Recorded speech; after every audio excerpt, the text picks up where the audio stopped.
Prime Minister has blasted the New South Wales anti-corruption body, which brought Gladys Berijiklian down as Premier.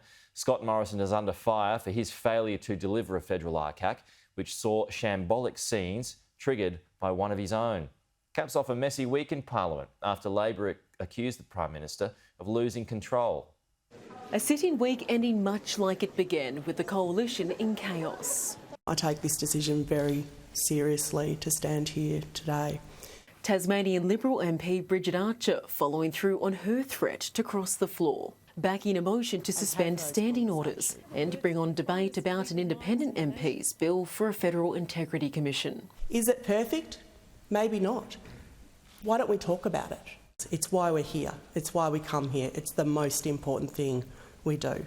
The backbench MP frustrated by the government's failure to deliver on its own laws as promised at the last federal election, and defended it prioritised introducing its religious discrimination bill. A resilient democracy that can embrace faith.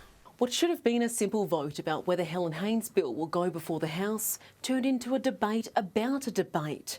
Chaos ensuing for almost half an hour as newly elected Speaker Andrew Wallace was put through his paces on a procedural matter. Clearly a lot of us are very confused. I'm one of the dumber ones. I'm not confused. What clearly has to happen is that we need to get on with the debate. In the end, the government lost 2 votes on the bare numbers. The result of the division is ayes 66, noes 64. But avoided embarrassment due to a technicality. The federal ICAC bill could only get up with an absolute majority of 76 votes. Which was not achieved. We were prevented by an undemocratic technicality. The numbers are there to have a federal corruption watchdog by Christmas. We're not going to let go of this. The crossbench and Bridget Archer leaving the chamber defeated but defiant. A conversation between 2 women who felt like they'd just done the right thing. Today you saw, I think, the absolute lioness of the 46th Parliament.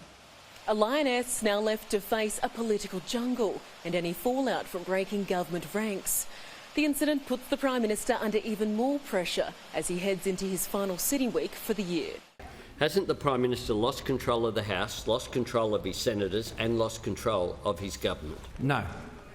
Scott Morrison instead turning the tables on Labor, launching an aggressive attack on the anti-corruption watchdog which claimed the career of a political ally. But they don't want a Commonwealth Integrity Commission, they want a Commonwealth kangaroo court that can go and pry and pursue political vendettas, Mr Speaker, as we've seen in New South Wales, Mr Speaker, with the disgraceful treatment of the former Premier of New South Wales, Gladys Berijiklian. The Prime Minister then doubled down, betting that most voters will agree with his ICAC assessment. Now, the Leader of the Labor Party may support what was done to Gladys Berijiklian, Mr Speaker, but I do not.